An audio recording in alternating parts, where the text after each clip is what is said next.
नमस्कार मेरे प्यारे साथियों, मैं सुशील आप सभी का अपने YouTube channel Sumitra academy online Varanasi में स्वागत करता हूं। रोज़ की भांति मैं लेकर फिर हाजिर हूँ गेट 5 क्वेश्चन श्रृंखला।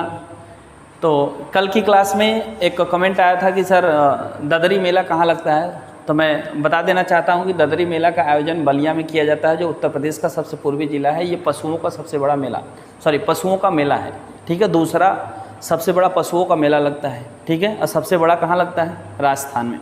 तो ददरी मेला का संबंध या ददरी मेला कहाँ लगता है, तो ये उत्तर प्रदेश का जो पूर्वी जिला है बलिया, वहाँ पे ददरी मेला का आयोजन किया जाता है, ठीक। और बलिया की हमने विशेषता आपको कितनी बार बताया, ठीक। और रोज़ की भांति मैं क्लास को स्टार्ट करने से पहले थोड़ी चर्चा कर लेते हैं उत्तर प्रदेश की। देखिए, हम आज जो चर्चा करेंगे वो उत्तर प्रदेश में जो गन्ना की खेती की जाती है। क्वेश्चन ये पूछता है कि कितने प्रतिशत भाग पर गन्ना की खेती की जाती है, यानी कितने प्रतिशत गन्ना की खेती उत्तर प्रदेश में की जाती है। तो 13% भाग पर गन्ना की खेती की जाती है। टोटल कितने परसेंट भाग पर कृषि की जाती है, तो 68% भूभाग पर कृषि की जाती है। किस क्षेत्र में गन्ना का या उत्तर प्रदेश के किस जिला में गन्ना का सर्वाधिक उत्पादन किया जाता है, तो मुजफ्फरनगर में किया जाता है। मुजफ्फरनगर किस जिला के अंतर्गत आता है, तो ये शामली। मुजफ्फरनगर किस जनपद किस मंडल के अंतर्गत आता है, तो ये आता है सहारनपुर मंडल के अंतर्गत। सहारनपुर मंडल में कितने जिले आ जाते हैं, तो 3, सहारनपुर, मुजफ्फरनगर और शामली। 2019 में गन्ना उत्पादन में शामली सर्वाधिक स्थान पर रहा। कहने का मतलब 2019 में गन्ना का सर्वाधिक उत्पादन करने वाला जिला मुजफ्फरनगर के स्थान पर शामली हो गया था। शामली जो है वो उत्तर प्रदेश का सबसे पश्चिमी जिला है। जो एक जिला एक उत्पाद योजना में किसके लिए जाना जाता है, तो लौह कला के लिए जाना जाता है, ठीक। तो इन्हीं सब बातों के साथ आज की क्लास को क्या करते हैं, स्टार्ट करते हैं। आइए आज का पहला क्वेश्चन है, सर्वाधिक गन्ना का उत्पादन किस मंडल में होता है। तो सर्वाधिक गन्ना का उत्पादन किस मंडल में होता है, तो ये गन्ना का उत्पादन सर्वाधिक सहारनपुर मंडल में होता है। मंडलों की संख्या कितनी है? 18। उत्तर प्रदेश में कितने मंडल हो जाते हैं? 18 मंडल हो जाते हैं। और हमने आपको बताया था कि सहारनपुर मंडल के अंतर्गत कितने जिले आते हैं, तो 3। एक तो सहारनपुर हो गया, दूसरा शामली हो गया, तीसरा मुजफ्फरनगर हो गया। सर्वाधिक गन्ने का उत्पादन मुजफ्फरनगर में किया जाता है। और हमने आपको ये भी बताया कि वर्ष 2019 में सर्वाधिक गन्ना का उत्पादन करने वाला जिला कौन सा रहा, तो शामली उत्तर प्रदेश का सबसे पश्चिमी जिला हो जाता है, जो किसके लिए जाना जाता है, तो लौह कला के लिए जाना जाता है, ठीक। तो ये सहारनपुर किसके लिए जाना जाता है, तो सहारनपुर उत्तर प्रदेश का सबसे उत्तरी जिला हो जाता है। और यहाँ पे शाकुंभरी देवी मेला लगाया जाता है। एक जिला एक उत्पाद योजना में सहारनपुर लकड़ी पर नक्काशी के लिए जाना जाता है। और यहीं से यमुना नदी उत्तर प्रदेश में प्रवेश करती है और 19 जिलों से प्रवाहित होकर गंगा से इलाहाबाद में मिल जाती है, ठीक। और संतरे का उत्पादन भी कहाँ देखा जाता है, तो यही सहारनपुर में देखा जाता है। दूसरा क्वेश्चन, उत्तर प्रदेश का न्यूनतम सीमा वाला राज्य कौन सा है, तो हिमाचल प्रदेश। उत्तर प्रदेश का जो सीमा हिमाचल प्रदेश से सबसे कम लगता है और सर्वाधिक इसके साथ लगता है, तो मध्य प्रदेश के साथ लगता है। मध्य प्रदेश से 3 तरफ से घिरा हुआ उत्तर प्रदेश का एक जिला है जिसका नाम क्या है, ललितपुर उत्तर प्रदेश का एक जिला है जो मध्य प्रदेश से 3 तरफ से घिरा हुआ है। और एक जिला एक उत्पाद योजना में ललितपुर किसके लिए जाना जाता है, तो यूरेनियम के लिए जाना जाता है। ललितपुर किस मंडल के अंतर्गत आता है, तो ये झांसी मंडल के अंतर्गत आता है। झांसी मंडल के अंतर्गत कितने जिले आ जाते हैं, तो 3, झांसी, जालौन और ललितपुर ये जनसंख्या घनत्व में सबसे छोटा जिला है। 242 व्यक्ति प्रति वर्ग किलोमीटर यहाँ की जनसंख्या घनत्व है। सर्वाधिक जनसंख्या घनत्व की बात करेंगे तो कहाँ की हो जाती है, गाजियाबाद की जनसंख्या घनत्व सर्वाधिक हो जाती है। तीसरा क्वेश्चन, चौरी चौरा कांड का संबंध उत्तर प्रदेश के किस जनपद से है, तो ये उत्तर प्रदेश के गोरखपुर जनपद से है, ठीक। चौरी चौरा का कांड किस जनपद से संबंधित है, तो उत्तर प्रदेश के गोरखपुर जनपद से संबंधित है, ठीक। और गोरखपुर के बारे में हमने आपको कितनी बताया कि राप्ती नदी है जो गोरखपुर का शोक कहा जाता है। और यहाँ पे थारू जनजाति निवास करती है, जो दीपावली को क्या करती है, दीपावली को शोक के रूप में मनाती है। थारू जनजाति के बच्चों को शिक्षित करने के लिए लखीमपुर खीरी में महाविद्यालय की स्थापना की गई है। और थारू जनजाति में बदला विवाह का प्रचलन है, विधवा विवाह का भी प्रचलन है। विवाह के बाद जो भोज देते हैं उसे लठभरवा भोज कहा जाता है। इनकी जो भाषा है हिंदी और नेपाली है। और इनकी जो सुबह की भोजन है उसे कलेवा कहा जाता है, दोपहर की भोजन को मिजनी कहा जाता है, शाम का जो भोजन है उसे बेरी कहा जाता है, ठीक। और थारू जनजाति होली के पर्व पर खिचड़ी नृत्य का आयोजन करती है, कहाँ पे? गोरखपुर में। और ये खिचड़ी मेले का आयोजन भी कहाँ किया जाता है? गोरखपुर जिले में किया जाता है। एक जिला एक उत्पाद योजना में गोरखपुर किसके लिए जाना जाता है? तो टेराकोटा के लिए जाना जाता है। गोरखपुर में सर्वाधिक वर्षा होती है कितनी सेमी? तो 184 सेमी वर्षा गोरखपुर में होती है। और सबसे कम वर्षा की बात करेंगे तो कहाँ हो जाता है? मथुरा में। कितनी सेमी? 54 सेमी। अगर आपसे पूछे कि सर्वाधिक गेहूं का उत्पादन उत्तर प्रदेश के किस जिले में होती है, तो गोरखपुर में होती है। गंगा यमुना का जो दोआब क्षेत्र है, यहाँ पे भी गेहूं का उत्पादन सर्वाधिक देखा जाता है। लेकिन किस जिले में सर्वाधिक गेहूं का उत्पादन किया जाता है? तो गोरखपुर में किया जाता है। टोटल 68% भाग पर उत्तर प्रदेश की क्या किया जाता है?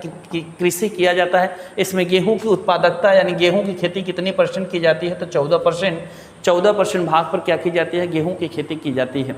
ठीक। अगर आपसे पूछे चावल की खेती कितने % भाग पर की जाती है? तो 18% भाग पर की जाती है। अगर आपसे पूछे गन्ना की खेती कितने % भाग पर की जाती है? तो 13% भाग पर गन्ना की खेती की जाती है। चौथा क्वेश्चन हो जाता है, उत्तर प्रदेश के किस जिले की मिट्टी को स्थानीय भाषा में भाट कहा जाता है? ठीक, भाट कहा जाता है। तो उत्तर प्रदेश के किस जिले की मिट्टी को स्थानीय भाषा में भाट कहा जाता है? तो ये हो जाता है कुशीनगर।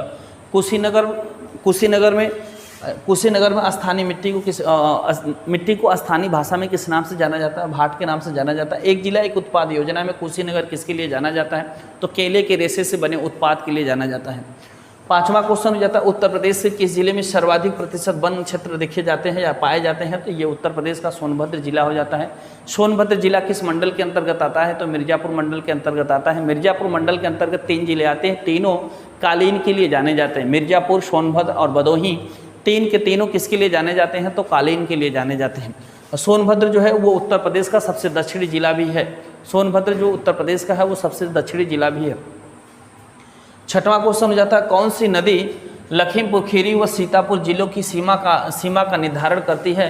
तो इस नदी का नाम क्या है? इस नदी का नाम है घाघरा। इस नदी का नाम क्या है? घाघरा। ये इसी नदी को, घाघरा नदी को ही अयोध्या में किस नाम से जाना जाता है?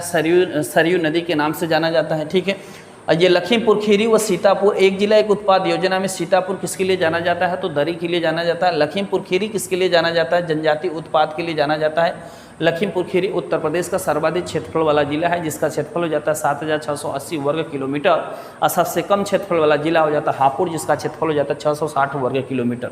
यही लखीमपुर खीरी में थारू जनजाति के बच्चों को शिक्षित करने के लिए महाविद्यालय की स्थापना भी की गई है। और लखीमपुर खीरी में मुझे बताइएगा वो कौन सा मंदिर है जो हमने आपको बताया था?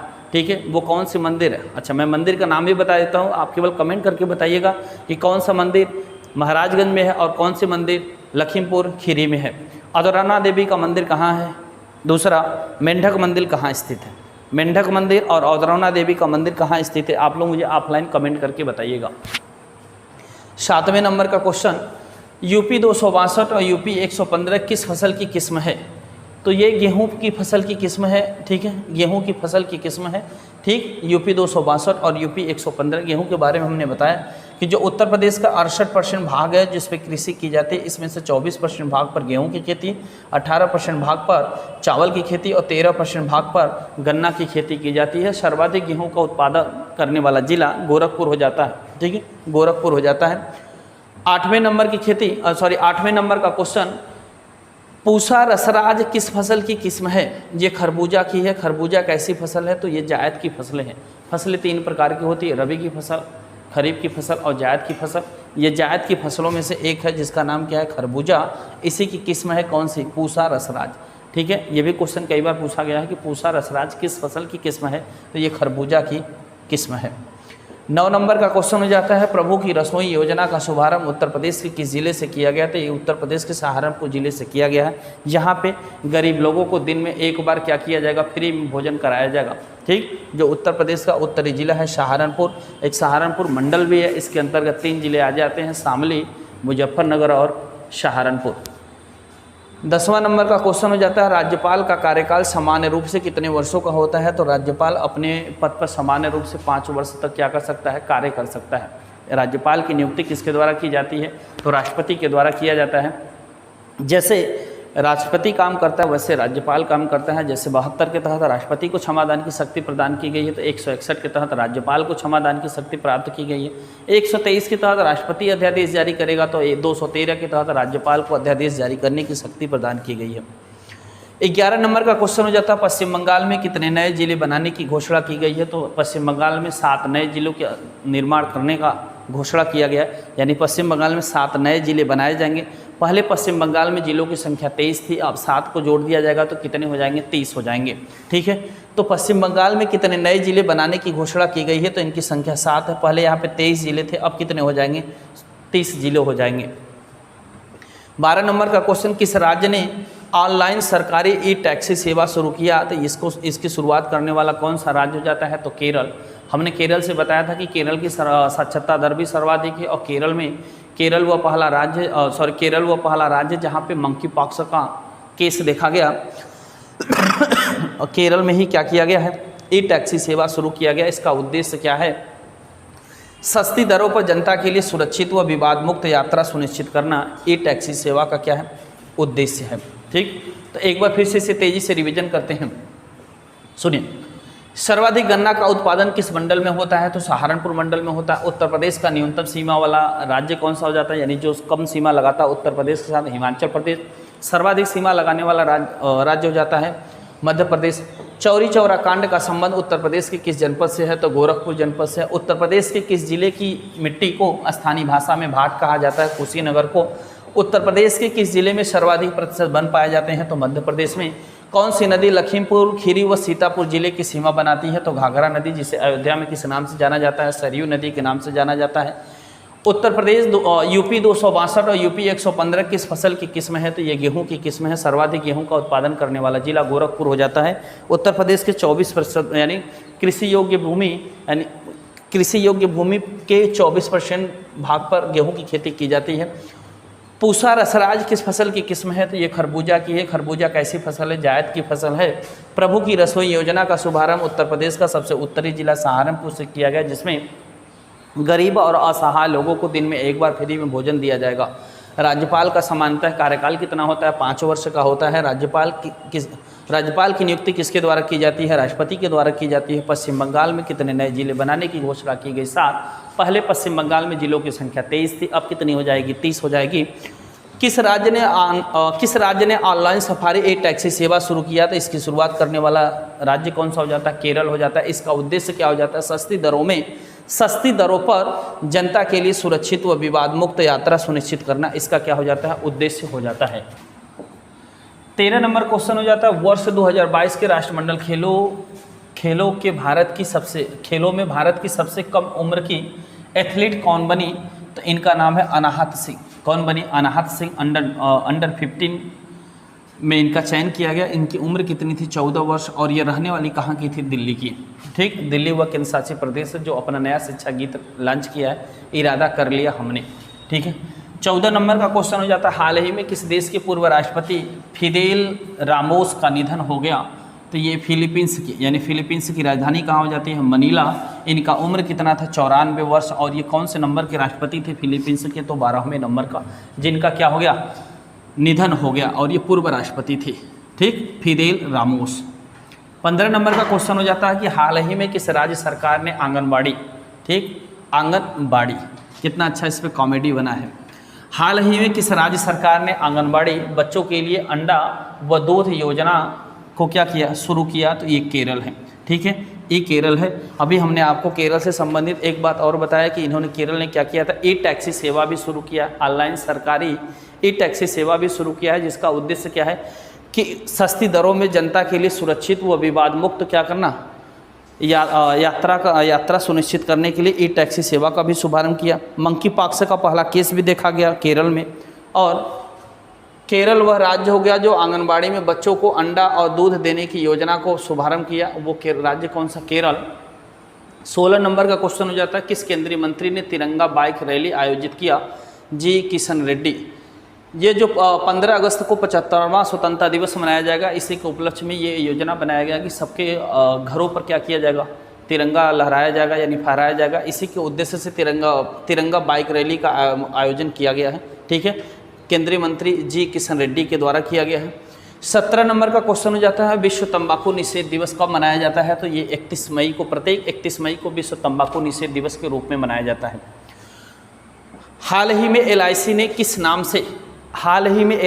किस नाम से बचत जीवन बीमा योजना शुरू किया है? तो इसका नाम है बीमा रत्न। इसका नाम क्या है? बीमा रत्न के नाम से इन्होंने बचत जीवन बीमा योजना शुरू किया है। LIC की स्थापना 1956 में हुई है। इसका मुख्यालय मुंबई। इसके अध्यक्ष कौन हो जाते हैं? MR कुमार हो जाते हैं। किस देश के पूर्व राष्ट्रपति बुजर निसानी का निधन हो गया? ये इनका नाम है, ये किस देश के राष्ट्रपति थे? बुजर निसानी अल्बानिया के राष्ट्रपति थे। अल्बानिया की राजधानी क्या हो जाती है? तिराना हो जाती है। 20वां नंबर का क्वेश्चन, अंतर्राष्ट्रीय पर्वत दिवस कब मनाया जाता है? तो ये प्रत्येक 11 दिसंबर को अंतर्राष्ट्रीय पर्वत दिवस मनाया जाता है। ठीक, ये कुछ महत्वपूर्ण अनुच्छेद हैं 5। देखिए अनुच्छेद नंबर 88। अच्छा, अभी 9 बजे की क्लास 9 बजे एक क्लास आएगी उत्तर प्रदेश पेट स्पेशल, यानी यूपी SSSC पेट स्पेशल। उसमें हमने आज कुछ अनुच्छेद का वीडियो एक क्लास लिया है, तो वो उसको भी क्या करिएगा 9 बजे जरूर आइएगा क्लास में और उसको देखिएगा। वो भी क्लास क्या है, बहुत ही ज़बरदस्त है। यानी पेट में जो आपसे अनुच्छेद से संबंधित अगर क्वेश्चन पूछेगा तो उस क्लास से क्या हो जाएगा, उस क्लास से आपका कवर हो जाएगा। ठीक है, वो क्लास 9 बजे आएगी। सभी लोग उसमें भी क्या करिएगा, उपस्थित होइएगा। ठीक है, अधिक से अधिक संख्या में, यानी भारी से भारी मतों का प्रयोग करके उस संख्या को, उस क्लास को क्या करिएगा, अधिक से अधिक फैलाइएगा। ठीक है, ये आप लोगों का क्या है, जिम्मेदारी है। ठीक है, 9 बजे की क्लास में सबको आना है, सबको अटेंडेंस देना है। जो नहीं देगा वो समझा रहेगा।